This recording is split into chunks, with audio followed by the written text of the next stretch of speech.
আসসালামু আলাইকুম। তো আমরা এখন এই যে কলা গাছে এটা কি বলে তাও তো জানি না, কে কে জানেন অবশ্যই কমেন্টে জানাবেন। এটা দিয়ে এখন আমরা তরকারি রান্না করব। তো এই দেখেন, এখন আমরা এগুলাকে এইভাবে কেটে নিয়েছি। তো আপনাদের সাথে রেসিপিটা অবশ্যই শেয়ার করব। তো আমি চুলা একটা পাতিল বসিয়ে নিলাম। তো আমি রেসিপি আপনাদের সাথে শেয়ার করতেছি না, আমি যেভাবে পারি আমি ওইরকমভাবেই রান্না করে দেখাইতেছি। আমি যে যার মতো করে রান্না করতেই পারেন, স্বাভাবিক। তো আমি এইভাবে রান্না করে আপনাদেরকে দেখাই।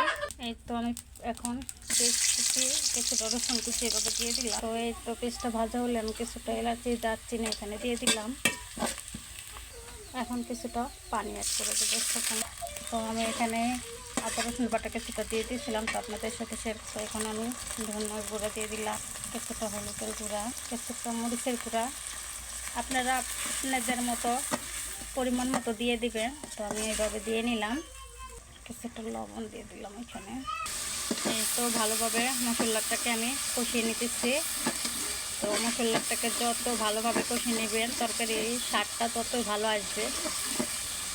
তো মশলাটা ভালোভাবে আমার কষানো হয়ে গেছে। এখন এই মাঝে আমি দিয়ে দিব মুরগি, আলু, সবগুলো উপকরণ আমি একসাথে দিয়ে দিব। তো এখন আমি এগুলো দিয়ে দিতেছি। তো এই তো আমি সবগুলো দিয়েছি। এখন ভালোভাবে এটা একটু নাড়াচাড়া করে ঢাকনা দিয়ে ঢেকে দিব। তো এই তো আমি ঢেকে দিলাম। এই তো আমি মাটির চুলা রান্না করতেছি। কার কার ফেভারিট মাটির চুলা রান্না খাবার অবশ্যই জানাবেন।